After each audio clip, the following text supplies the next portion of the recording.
It's not every day you get the opportunity to go into a haunted house and experience the occupants. It's not every day you get to go and experience the occupants of a haunted house with some people who might genuinely be able to communicate with those occupants. So today, thanks for joining me, Shay and Sarah. The Haunted Hotel Experience. Now, this is going to happen in Boonah at the end of this month. It Yes, sounds like it's going to be a very interesting evening out. it'll be interesting, it'll be fun, exciting. Hopefully, people won't be afraid when we're doing it, but we've got 20 very brave people who are coming to spend the night in a haunted hotel with us. So tell us a little bit about the hotel. Oh, it was built in 1888, a good number. It's been around a very long time. It's had its share of deaths, as any old building would. But you know what I love about it? It's original. It hasn't been renovated. It's very atmospheric. And sometimes with the renovations, when there's new energy, the old occupants move away. But they're all still there. And they're all still very keen to play. Some people might say, oh, it's ghosts, I'm too scared to go. Ghosts, in my experience, and I've got to say it's not, terribly broad, but in my experience, these are not usually unfriendly experiences.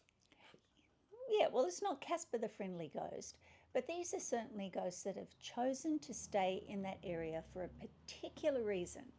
So we don't see it as our job to chase them out.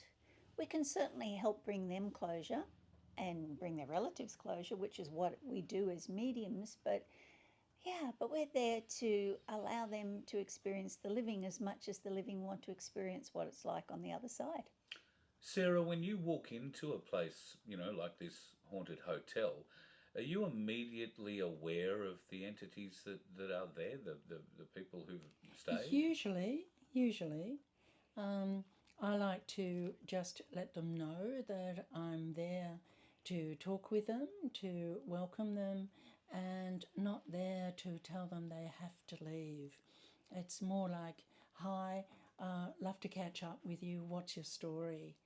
And I find that creates a little bit of harmony with them as they interact in our world.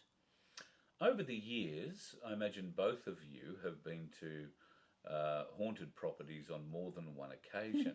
Is there a rapport that you can develop with ghosts on the other side? Certainly, yeah. Well, I mean, Sarah and I are cousins, so we've developed a rapport over the years. And it's exactly the same way. If there is a spirit that is around you on a regular basis, you'll develop that rapport. Like my grandmother has stayed with me, even though she's passed to the other side, because she feels like it's her job to protect me. So I have a rapport with them. But then if you went out somewhere and you went out for the evening for a meal, you'd meet people, and there'd be some people at the table that you get on really, really well with, and some that don't really want to know you. It's the same with spirit. Some spirit really wants to develop a rapport with you and have a good evening, and other spirit are just like, meh, yeah, sure. Not really very interested in you. Lots of them carry their same personalities that they've had in this life. They carry them into spirit. So you're kind of talking to a variety of different characters, different people with the personality traits. Practical jokers.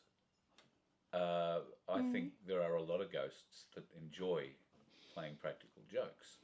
Yeah. That can sometimes scare people on this side of the fence, I dare say, because these jokes happen out of nowhere, or there's doors slamming, or lights turning on and off. We want to emphasise that this isn't about being scared when you're going to, well, this event in particular, and hopefully others, at haunted properties. What are you hoping that people who come on the night will walk away with from this experience, Shay? Well, hopefully they will have less fear. I feel that a lot of the fear around spirit on the other side has been fostered by Hollywood. And that's really a shame, because I believe the natural place of spirit within the order of things is for them to be in a cohabiting situation with us. I was saying before, in ancient Roman times, if you became aware that there was a spirit in your house, you had a blessing. You couldn't wait to go back to the agora and tell people that, oh my goodness, we actually do have a house spirit. Because your house was blessed, it would bring you good luck, it would protect the occupants. it was a thing that was really, really valued. In addition, Sarah and I are going to be giving people mediumship lessons over dinner. So making them aware of how to develop this ability that we all have to communicate with spirit in a more conscious way, and how to work with the other side so there doesn't have to be as big a divide. Yeah. It's interesting that you say everybody has this ability. I wasn't aware of that. I'm certainly not aware of any abilities that I have in that regard. Mediumship, I'll be honest, it's, I mean, I've heard of mediums, and I guess that's what mediumship is all about. But the true definition of what mediumship is was probably really lost on me until just a few moments ago when you and Sarah and I were talking about it. Can you explain, if you like, the different parts of mediumship, or well, the other areas that you guys can work in? Because you particularly work in future viewing and remote viewing and bits and pieces like that. Yeah. So there's different areas in what, and I find it immensely interesting, and particularly if I'm able to reach out and get some instruction to learn how to just touch this, just to see whether or not, you know, I have it in me, and I know plenty of other people will want to figure that out, because it would be an amazing. I work primarily with connecting people who've passed on with their relatives here, vice versa. Sometimes someone has passed away and hasn't had the opportunity to perhaps say goodbye to family, and there's still a grieving with the exiting family member. And the need to come back and talk with their relatives here, and the relatives here still seeking to connect with mum, dad, or their child, and the opportunity to bring the two together, to have a conversation, to talk, to catch up, and to know that they can cross that bridge at any time. And it becomes just an amazing healing tool. Yeah, and look, Sarah is my cousin. We are related. And Sarah, I'm very proud of her mediumship abilities. She is, without a doubt, the best living medium around. I've never seen anybody who can do mediumship better than her. Not like any of the ones that you see on TV where they're fishing. Sarah's just very good, very accurate. But there are lots of different skills within what psychic abilities are. And there are different levels of those skills. Like, I'm a good all-rounder. You mentioned the remote viewing before. I've had 2 different governments chase me to get into their psychic spying program. Anybody who thinks psychic abilities aren't real only has to speak to a government that has something like a Project Stargate to realise that if the government are recruiting people, then it must be of value to them and it must be very real. 100%. Yeah. So Sarah is, like, our family has always been very good with psychic skills. We have a relative, Annie de Montfort, who was the very first stage medium ever in the late 1700s, early 1800s. And Sarah's father was quite well known in England for his abilities. But even within our family with those abilities, there's different levels. Everybody has these abilities. But if you can imagine, I like the basketball analogy. Sarah would certainly be a top professional basketball player. And if I'm a basketball player as well, I'm probably the Andrew Gates, where she's more like the Shaquille O'Neal. you know? Right. So she's exceptional. You know, I'm good, I can hold my own. Yeah. But with remote viewing, I'm probably better at remote viewing than what Sarah I was going to say, is. you're being very self-depreciating here, because you were amongst a small group of others dragged out of obscurity and placed into a television show called The One some years ago. Well, obscurity to the general public, can I say, because I'd never heard or seen of you before that show. Yeah. But then again, I don't move in that circle. I'm not, I haven't been going to psychics all my life or anything like that. Now that show had me hooked. You were in the first series. Yes. And I think came 4th, I want to say.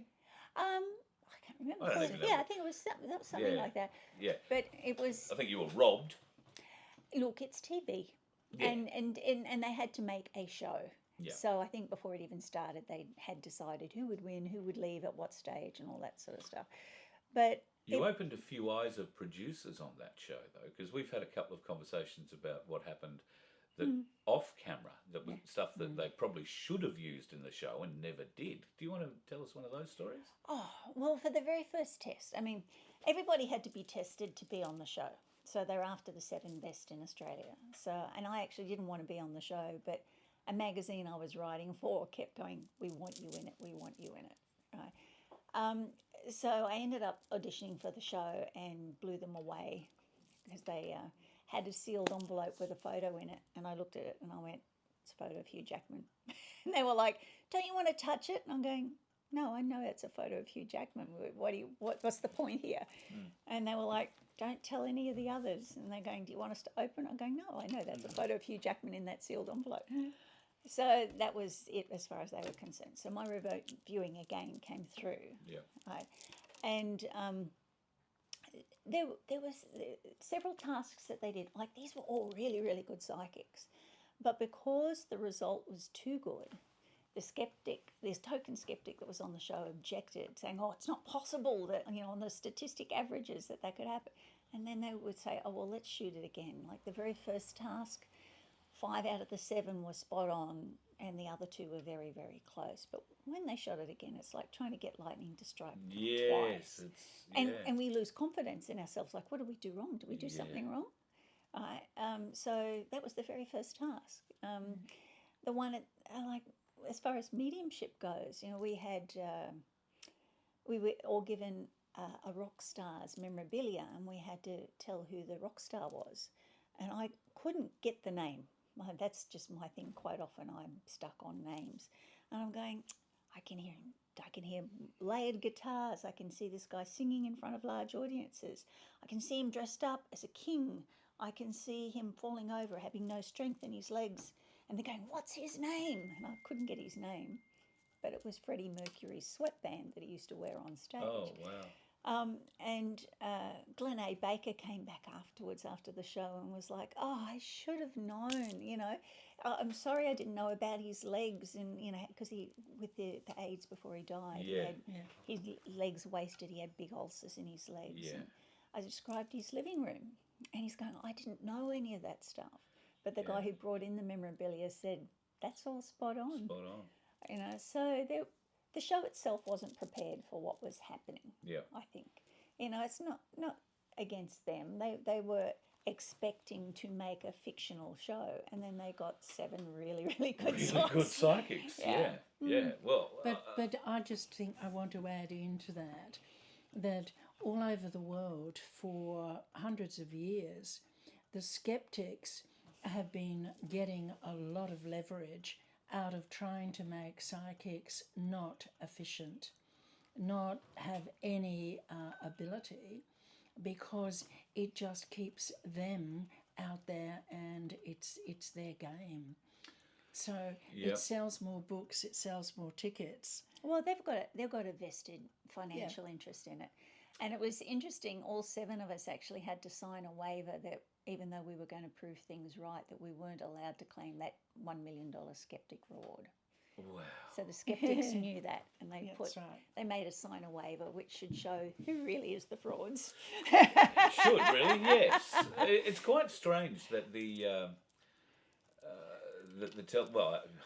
with my knowledge of the television business, not terribly extensive, but I'm amazed they thought they would be able to construct a program based around psychics, because in television there are no surprises. They don't like surprises. Everything, if it's not word for word scripted, there is a basic outline so that everybody on the set has a pretty good idea of what's going to happen. Yeah. And if you come out and throw a spanner in the works by shocking somebody with a revelation of some kind, then that throws a spanner in the whole edit cycle. You can't do that. Yeah, we found there were disappointing things that hit the cutting room floor. Like, I had to go to Melbourne jail to contact the spirit of Ned Kelly, and we did. There's not much of him left there anymore. No, there's not. But his spirit is very much hanging around. He wants to be. He very much wants a decent burial, which I still don't think he's got.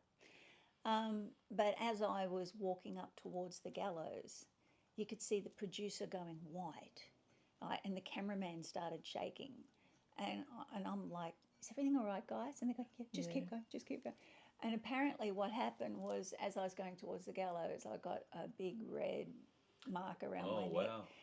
And everybody was so excited. And then the producer came back and went, "No, we can't use that, not in our time slot. It's going to scare too many people." Yeah, how about 7 at night? That would upset him. Yeah. So there was frustrating things like that, you know. What a director's cut that would make. Yeah. We'd love there to be a direct. Hey, Channel 7, do a director's cut. Yeah. Yeah, that'd be great. We'll come and help you promote it. And if you need a director. Absolutely. Yeah. But we've worked the Mind, Body, Spirit festivals for 31 years. Oh, and the rest. As long as it's been going. And it's like, hey, you guys, could you come back? Can you be here? Can you do a stage performance? Well, this is the thing. I guess you sort of half touched on it before. But there are many, many psychics, and the reason that there are skeptics making great mileage out of the psychics is that many, many of the psychics are not terribly good. Yeah. They leave themselves open to be torn apart by the skeptics, and some are just not psychic. Some have tried to do the wrong thing. I asked this question of another medium friend of mine, comes from Western Australia, who's now doesn't do readings, doesn't stepped away because of the bitchiness, so to speak, within the industry. And I didn't want to get onto this, but we don't have to use it if we don't want to. Why don't the good psychics, or why can't the good mediums do something about the bad ones? They're the ones that are giving the industry, if you like, or giving the skeptics the ammunition to tear down what I believe, with the right people, is an extremely valuable service and resource. Can I answer this first? Yeah, go. Okay, so originally we have the Skeptic Association being set up by two very interesting people. We had the very famous Sir Arthur Conan Doyle and his best friend, who was Harry Houdini. Now, Sir Arthur Conan Doyle was the head of what was then the British Spiritualist Association, and Harry Houdini set up the Skeptic organisation. And a little bit like Muhammad Ali and that the guy out of the media who used to pretend they have fights. They used to pretend that they were on the opposite sides, but they both set up those organisations in order to weed out the fake psychics. They were both believers. And as you can see, you know, Harry Houdini, he organised a séance so he could contact his wife after his death, right, and brought through that information so that they would know it was real. Yeah. But there are really, really good psychics. And I don't think it's so much, well, there are some psychics who are fake, right, just outright fakes. I mean, even in the UK, there is a gentleman that calls himself... You don't have to name him. Oh, that's all right. His stage name is Simon de Montfort. Right, and he wears a long blonde wig and pretends to do stage shows like I do. But he quite openly says he just goes on Facebook and looks up the details of these people and then repeats it back to them. But he's a comedian. Right. I've actually said to him, the next time you come to Australia, we should do a show together. Absolutely. Where you do your comedy fake stuff and I'll show people how it really works. Yeah. Right? And he was like, "Ooh, aren't you upset?" And I'm going, "No, you've got to try harder than that to upset me." Yeah, I'm actually flattered that you're copying me. Absolutely. Yeah, and he thought I would be all offended and Gonna sue him. Yeah. No. But the psychic, it has a kind of a broad umbrella, which brings in tarot readers, it brings in inspirational readers, palmists. So many different aspects come under that same heading. True. That you can get people who are just starting to, you know, open a book and go, hang on, if that card comes up, let me look at what the answer is. They're not yet experienced in what they're doing. They haven't got their tools working with them either. Exactly. And they do show up in shopping centres, in clubs and shops everywhere. And people do play in their lounge rooms with some of these tools as well. not always do they find their first stop for the general public is to go and find what I would call a professional medium or a professional psychic. And if people do, I say to everybody is psychic, right? And once you learn the basic steps, you have to practice. It's like I can show my child how to throw a basketball, but that doesn't mean that once he can throw a basketball, I'm going to enter him into the major leagues. You get the skills, you get a good teacher, and then you practice, right? And once you've had these years of practice, which Sarah and I do, we've had decades of practice. Yeah. I mean, we may be a little bit younger looking than what we actually are. But we've had decades and decades of practice, you know, and we've had really good teachers. I've had Tibetan shaman, I've had a Hindu shaman, I've had people that have had unbroken traditions come and go, oh, you've got talent, let me teach you. Yeah, so there are things you need to know. And I think where a lot of people let themselves down as psychics is they haven't got that professional level of training that should then allow them to go out and help other people. And I guess, like with any anything we want to be good at, or any job we've got, practice makes perfect. You've got to exercise the muscle to make the muscle work, so to speak. Yeah. But you still have to have good teachers. Yeah. I studied for many years with the London College of Psychic Studies, and some of the Britain's best mediums were, you know, bringing information and training students and making sure that you were doing things in a good, efficient way. Their foundation really opened the door for spiritualism and for psychics to get credence all around the world. Is that And a multi-year or like a year-long course? Or how does that training work? It was the Arthur Finlay School, wasn't it? No. He's the opposition. Oh, okay. Cut him out. Sorry. We'll cut that out. Cut him out. No, College of Psychic Studies, and they started to bring out their mediumship sort of 1800s, 1900s. Wow. And as the mediums rose to fame and were able to go all around the world demonstrating, they would come and do lectures, and they might do sort of, 2 nights a week for 3 months or 6 months, and then there would be another one and another one. So you had to be able to go through the beginners classes and then just go up through the levels. All right. Can I ask this? This is going to sound like a silly question. Did anybody ever fail?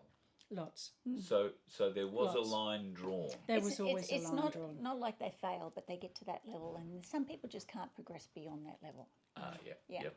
Yeah, no, it's not like you want to fail them on life. But, No. But I mean, they don't from get that to- they don't get to technical the point next of level. view, where you go, do people fail? Sometimes they just walk away. Sometimes a teacher will say, no, you're not ready to go up to that mediumship class, which is in mid-level or the more advanced. So stay and work on your tools. Yeah. So, yeah, absolutely. What about protecting yourselves? Is there a level of self-protection you have to be aware of, Shay? It's pretty much the same for psychologists as well, because the word psychic, psychologist, psychiatry, that all comes from the same root word. And you want to protect your psyche. I had I did a certificate of psych counselling, and I had my teacher there said to me, all right, at the end of the day, don't take anybody's problems home.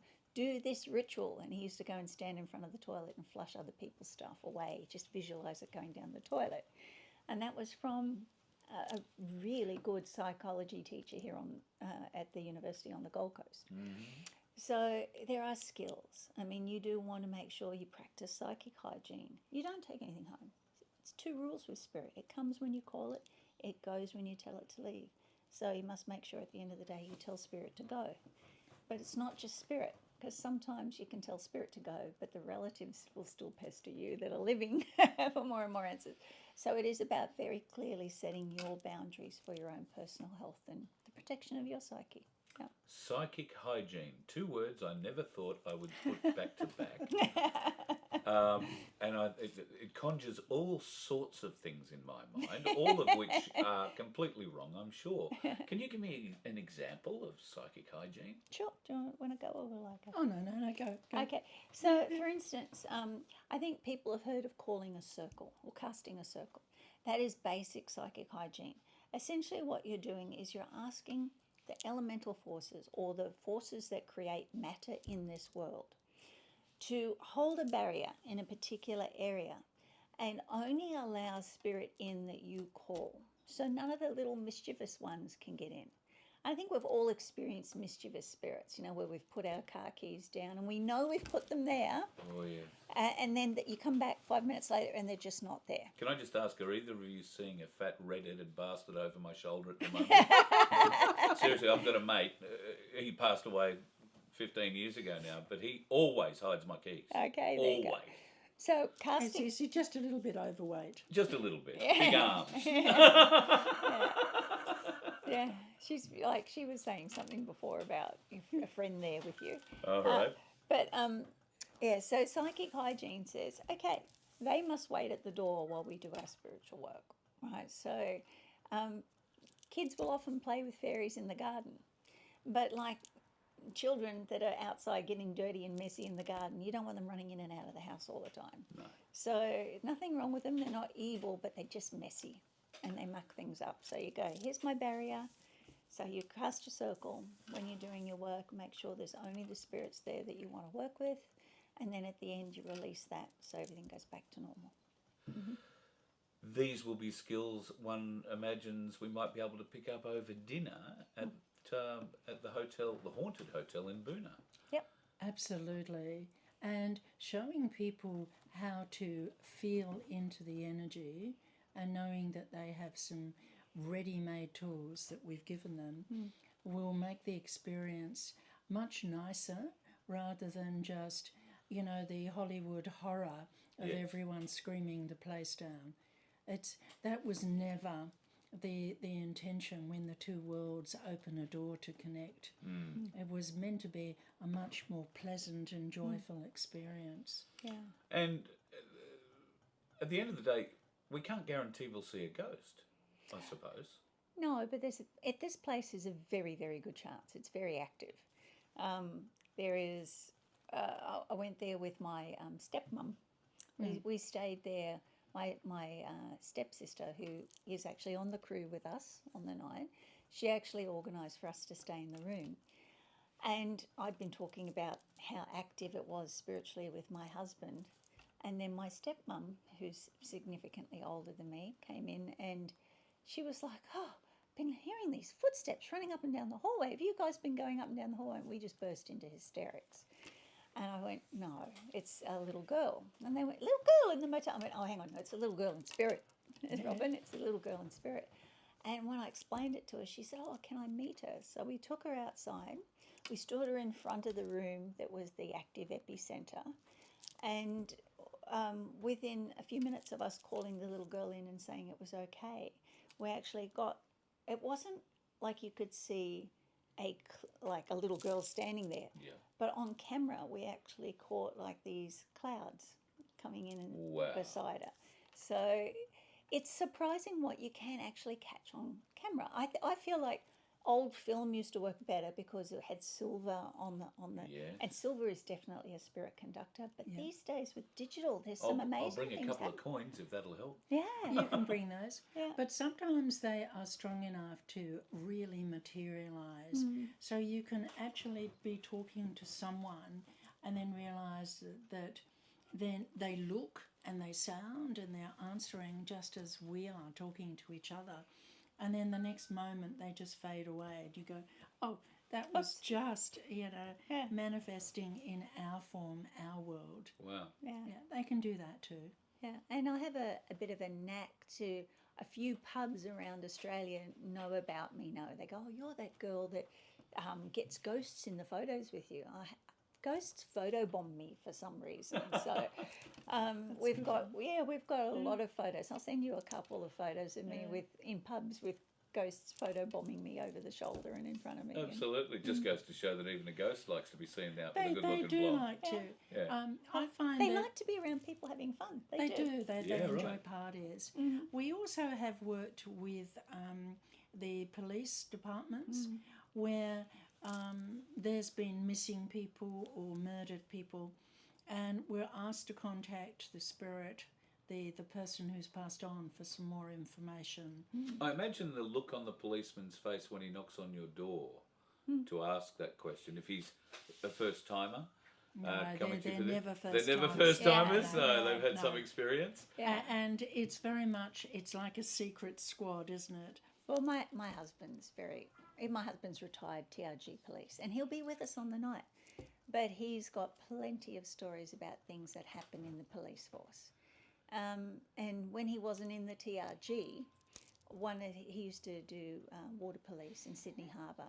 So the downtime job he had was that they had to drive around in the boat and pick up anybody who had committed suicide. Yeah. And he would pick them up, he'd dive in, pick them up, put them on the wakeboard.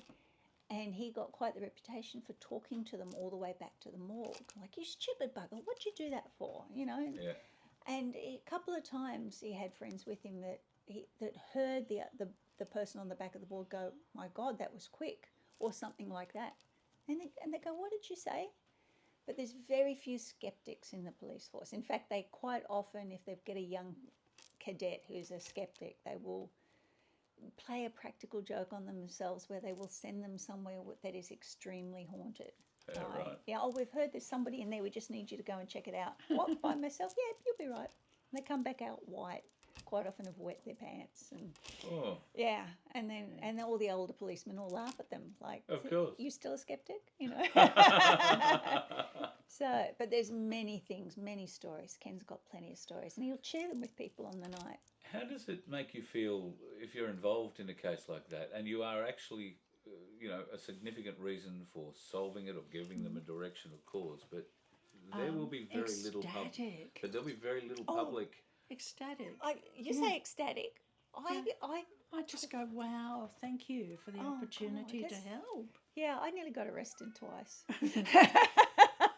Because I just go, oops. yeah, with the Daniel Morecambe thing was actually up in there, and we had done some stuff. They actually called for information from the public. I remember that. And so I gave them the information from the public. Next thing, we got a knock on the door.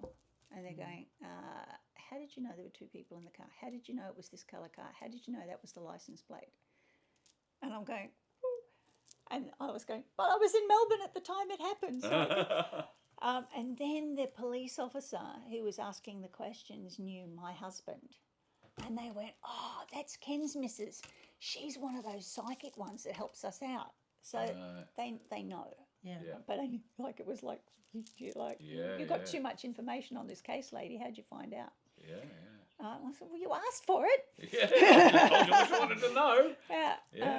Yeah. The other time was there was a boat lost off the coast here called the Blessed Bee, and we were able to give the Coast Guard the latitude and the longitude, and they said, well, that's not the Gold Coast, that's up near Bundaberg. And I'm going, well, that's the latitude and longitude that I got. And they go, and then the Gold Coast Bulletin published a very unkind article saying the skeptic off course by miles. Yeah. 18 months later, when they did the coroner's inquest, the coroner actually went crook on them and said you should have listened to the psychic and not been skeptics, and looked where she told you to, and these men might have been alive, might have been rescued. Because what they found out was the last radio signal pinged off Southport, but the boat went down off Bundaberg. Wow.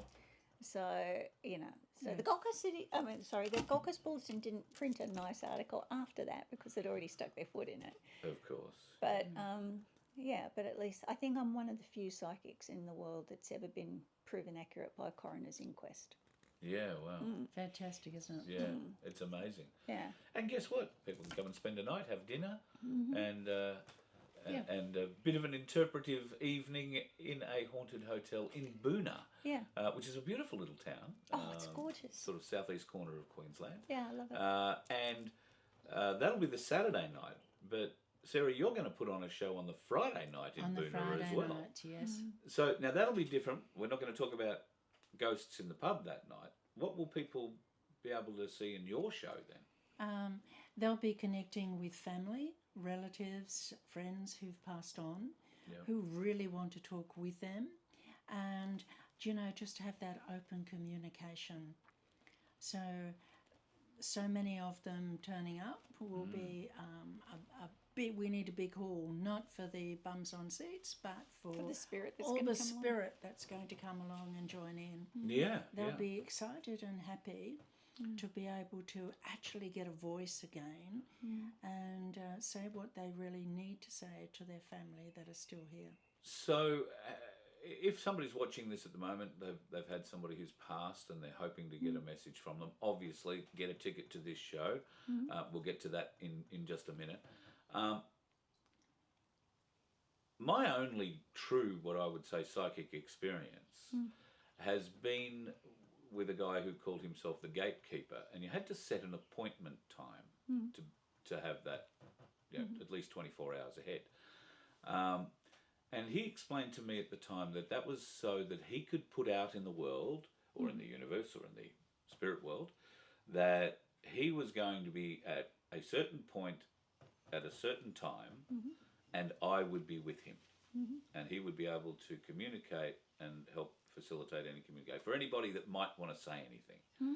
And I remember being very sceptical walking up the steps there. I was parked for half an hour out in front of this house at about 10:30 at night in West End somewhere, I think. And it was the last $20 that I had that I was going to give this guy, and thinking I could really, hang on to me $20. When I got inside and we sat down and started talking, I had a conversation with my dead grandmother for an hour and a half. Nice. Nothing, I feel it, and it changed my life.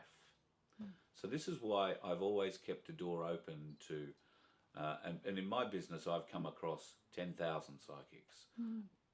I haven't found too many I'd go back to in a heartbeat. This guy is one of them. Yeah. But that's what holds me. If I could, and I understand it was life-changing for me. I can't begin to tell you It can be difference it made in my life. life-changing for many people.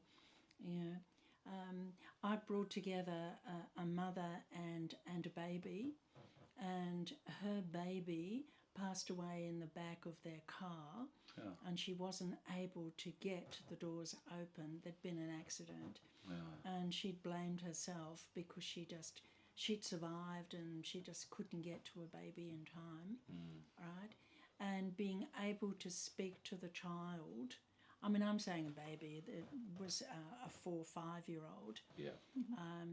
But speaking with the child and the child saying to her, it's okay, it's fine, I've never left you, and, let's just continue to talk and, sit sometimes, and for the child saying that she still hang on, she still was hugging her teddies at night, and Mum had left her room exactly as it was before passing. Beautiful. So only the two of them would know what their rituals were. Yeah.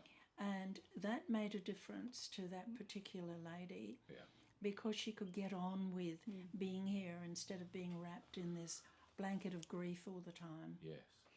Sarah's, if you do come along to the show, Sarah is the best living medium. Like, you might have heard of Doris Stokes or other. Sarah is spot on.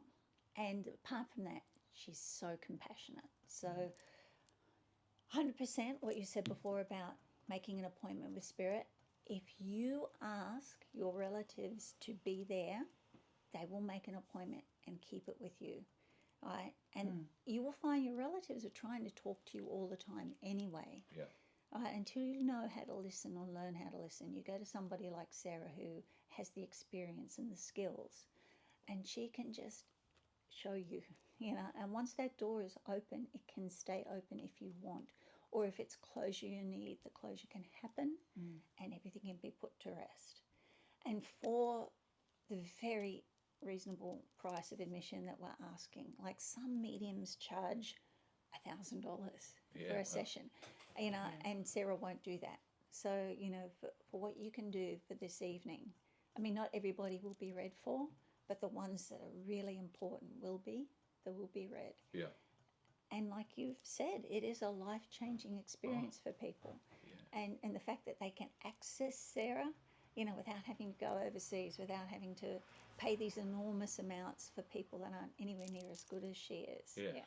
We should point out that you are both international psychics, so with renown in various countries, but obviously a bit of an affiliation with the old dart, shall we say. Absolutely. Yeah. Yeah, I mean, I work a lot in Asia with very big corporations and things like that over there. Yep. And we worked in America. Yep, yeah. Well, I've also got a few clients in the Middle East because I actually found a kidnapped Australian journalist that was over there. Do you remember that? I forget his name now. See, here goes the name thing again. I can't remember the name. But his family, well, his colleagues first came to me after the TV show, and I was able to say, well, they thought he was dead, and they wanted a mediumship reading, and I went, he's not dead.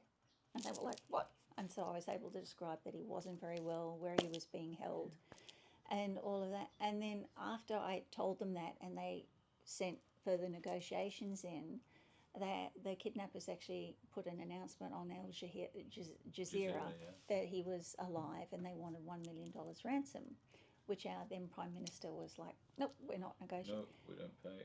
But what was really lovely was the then head of the Skeptic Association, Dick Smith, was so remorse about it all. He actually put up the money for the... Wow. And the journalist got brought back to Australia, and I believe that Dick Smith resigned as the head of the Skeptic Association after that. There you go. Yeah. So, and as a result, a lot of people in the Middle East... Wow. Sorry. Wow. Yeah, so we've kept... Sorry about the ice cream truck. That's all right. Yeah, so... Do you want me to wait for the truck? Yeah, let's just wait for it to go. Yeah. Yeah. Yeah, so as a result, I ended up with quite a few Middle Eastern clients as well. I can imagine so. Yeah, so... All right, so how do people book to be part of the experience with Sarah on the Friday night in Boonah? That's going to be at the Civic Centre? It is. So the Civic Centre is selling the tickets directly. So you Right. just contact the Civic Centre and they will sell the tickets for you. That's the Boonah Civic Centre. And I will try and get you a link to those tickets, and maybe you can put it under this interview. Yep.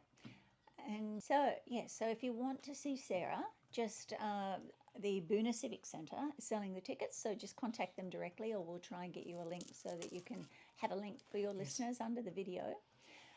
There's only a few tickets left. I think it's only 3 or 4 tickets left for the Haunted Hotel experience, but if you do want to come and join us for that Haunted Hotel experience, you have to jump quickly, and we'll get you just go online. We'll give you a link below where you can just book those tickets through Eventbrite. Brilliant. Well, I'm looking forward to the night immensely. I will come with cameras. You're going to be part of our crew, so it's going to be lovely to have you there. Yeah, I'm really looking forward to it. It'll be another great experience. I just think I've got that whole feeling about it. I think it's going to be a very interesting night. It's a good night, fun night, isn't it? Yeah, well, that's right. And it's dinner and a show and breakfast with the crew in the morning, so you can debrief, tell us your experiences overnight, and if you have any questions left, you can ask us before we all go our merry ways. Show us your photos with the spooky bit of cloud over your shoulder. Yeah, fantastic. Very cool. Ladies, thank you very much. Really looking forward to the show. Now, that is coming up at the end of this month. Is it the 26th? 26th is the Haunted Hotel experience, and the 25th is Sarah's show. And tickets from the Boonah Civic Centre if you want to go to Sarah's show on the Friday night. Fantastic. Thanks, girls. All right. Thank you. See you there.